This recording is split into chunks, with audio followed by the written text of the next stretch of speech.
Joke lang yun. Kaya nga Yeah. nililinaw ko kasi sa itsura mo maniniwala.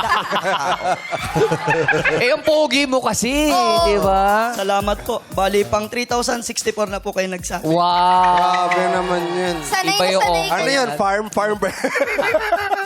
Pero Ongkoy, Kahawig niya si Bailey May. Patingin. talaga? Si Bailey May. Yung sa PBB dati, si Bailey May. Partner ni, Yes. love team ni Ilona. Pwede po bang mag-request? Ano Kim Chu, huwag niyo po akong tignan mata sa Kim Chu? Si Kim Chu yan! Hindi si Kim Chu, si Sean yan! Ay, si Sean, sorry po. Kuya, magpapakilala. Jackie po. Ongkoy. Ay, wow. Grabe si Kim Chu, no? Yung mga escort dito, laging hindi siya nakikilala. Dati man Anang itinawag sa kanya. Curtis. Misa. Ngayon naman to si Kim. Si ano to? Si Sino ba Jackie. Sean. Si Jackie. Kuya. Jackie Chu. Hello, Jackie, Jackie. hello. Nice to meet you. Naalala mo pa ako?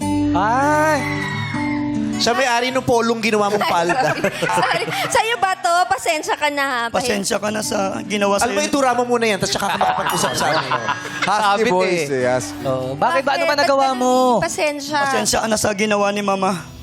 Ay, Di ka kasi tanggap ni Mama eh.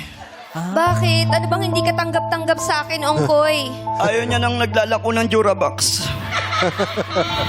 Mukha akong naglalako ng Durabox. Ano pa? Hindi ba ako sapat sa'yo? Hindi ba sapat na mahal lang kita? Hindi pwedeng ganun lang eh. Kasi hindi sapat yung pagmamahal kung malayo sa kinis ng kutis.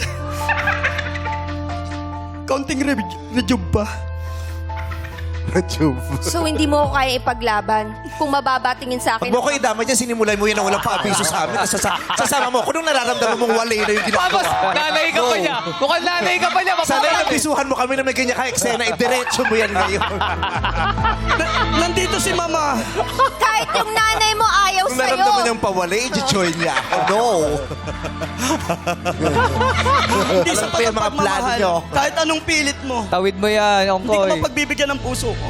Hindi mo ako pagbibigyan. Eh, yung nanay mo nga, hindi ka pinagbibigyan. Asa ba yung nanay mo? Si Mi. Hindi mo ako magagamit. Puntahan mo. Ayaw Puntahan mo yung i-accept eh. nanay mo. Ayaw i-accept. Ayaw mamag-antay ng queue, ha? Puntahan mo yung nanay mo. Nagdidesisyon ka. Mi, parang awa mo na wala na ang punchline. Sige nga. Kung talagang ayaw sa akin ng mama mo, nasan yung mama mo? Ayaw ko i-accept. Hindi ka nga niya tanggap eh. Tinatanggi ka ngang anak ka niya eh. Sa totoo lang, hindi talaga siya yung tunay kong nanay. Sino? Kasi nung baby ako, pinagpalit ko yung name tag namin nung kalapit ko. Alam mo, sa lahat ng sinasabi mo, ipagdadasal. Huwag mo akong hawakan! Tama na. Tama na yan. Ayan na. Bakit? Kasalanan mo to. Bakit? Kung niliitan mo yung ngipin mo, hindi sila magkakaganyan. Bakit? Mas malaki pa yung ngipin mo sa hinlalaki ko. At umami naman siya. Opo, opo. Yun. Joke lang, joke lang.